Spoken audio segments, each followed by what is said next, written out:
to become a nurse practitioner. So let's say you're 40 when you become a nurse practitioner.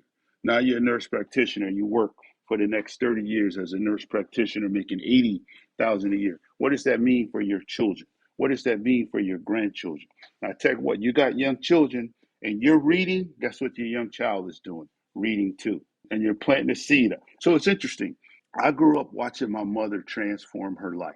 So when I got into the trenches and they were telling me, medical school wasn't a place I showed up and they said, welcome, Negro. Okay. They said, no, we're going to get your black butt out of here quick, fast, and in a hurry.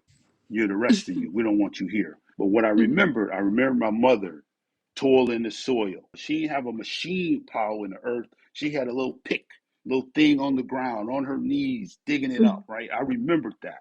So I said, I'm going to plow like she did. I'm going to dig like she did. I'm going to study. I'm going to make this work because guess what? When I'm done with this, my child will walk in a different situation than I walked in. She will have skills that I didn't have. She will be able to compete at a level that I couldn't compete at. Why? Because I didn't have it. But now I'm going to get it. I'm going to get it. I'm going to get it. I'm going to get it. I'm going to get it. See, that has to be, that's how you do it. It's hard work. It ain't going to be easy. What I'm talking about ain't easy. If it was easy, we all would have already done it. That's true. And your friends are going to say, oh, what you doing? How come you came through this? How come you can't hang out with me? How come you know what you do? You get new friends.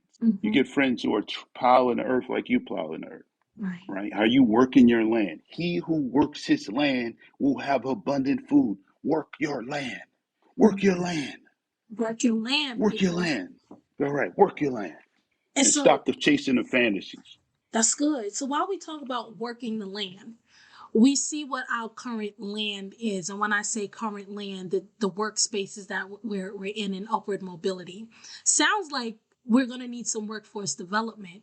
Could you describe what that pipeline may look like in regards to that workforce development and the space that the Buffalo Center for Health Equity could even share in convening or facilitating? And we could stay on the same topic of a nurse, right? So my mom's a nurse. We know that there's stages to becoming a nurse on different levels of a nurse. You have a CNA, you got an LPN, and you got the RN. And now they've got the BSN RN, and you can get, it's changed to that.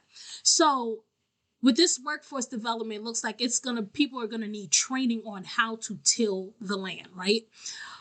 How would you describe that? What would that look like for you if, let's say, you were given the opportunity, or the Buffalo Center for Health Equity is given the opportunity to collaborate with someone or just be in that space of workforce development for this pipeline to obtaining this self-sufficiency? So we know that when the CBO put out that report, that was very important because the government knows that inequalities in income means to revolution. They get that. They understand that. Okay.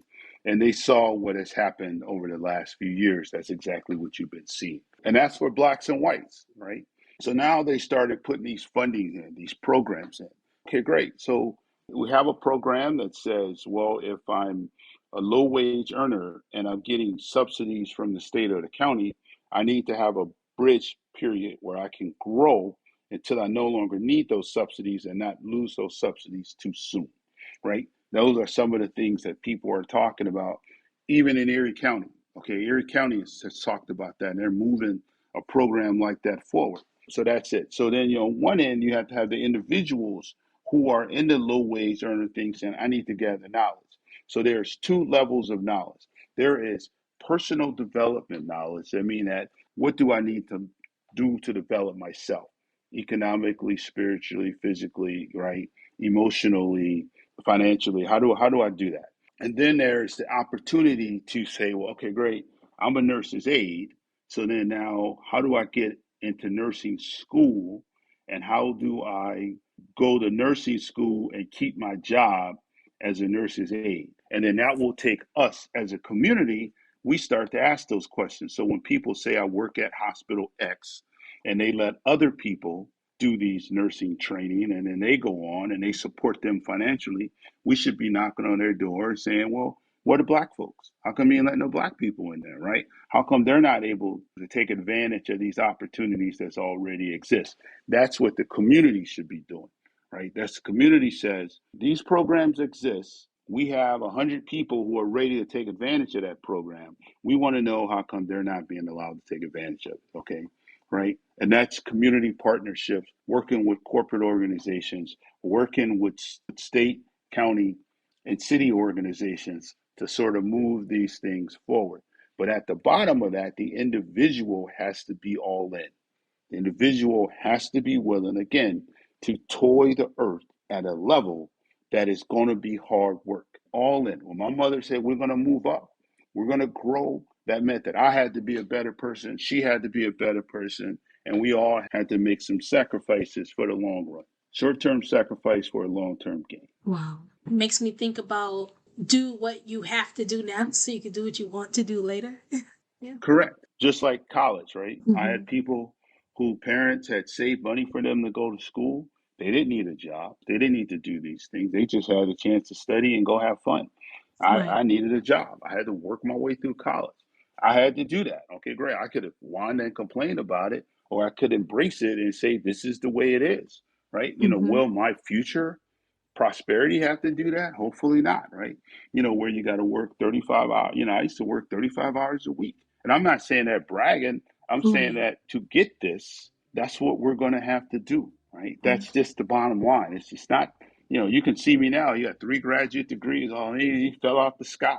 He was special. He was whatever. No, no, there's nothing special about me. It's just that, Right. hey, I just said, okay, great. I need to plow the earth. I got to plow it. Give me the ditch. Give me the little pick. All right, let's Right. start digging. Right. Wow, Yeah. this is awesome, Dr. Underwood. It's really been a pleasure having you. And before we end today's segment, I really want to end with this quote, and I believe it's most befitting. It's a quote by Dr. King, and I would say it's one of his most famous quotes, where it says, the ultimate measure of a man is not where he stands in moments of comfort and convenience, but where he stands at times of challenge and controversy. And so, as we get to wrap up today's episode, as we really talked mostly about self sufficiency, mainly in the aspect of what that would look like. Because a lot of times we talk about self sufficiency, but we don't give people the toolkit or the blueprint on how to obtain it.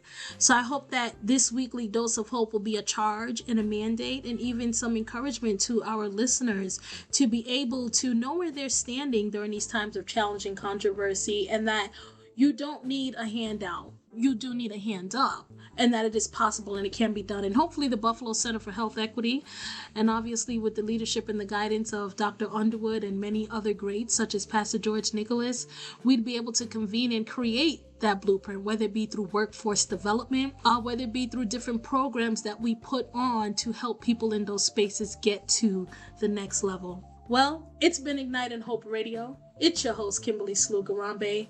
Thank you for tuning in for your weekly dose of hope. And we ask you listeners to please share, like, subscribe, whether it be on Spotify, Apple, whatever your podcast listening platform is. Share it with a friend and tell us what you think. Until next time, stay safe, stay well, and be healthy.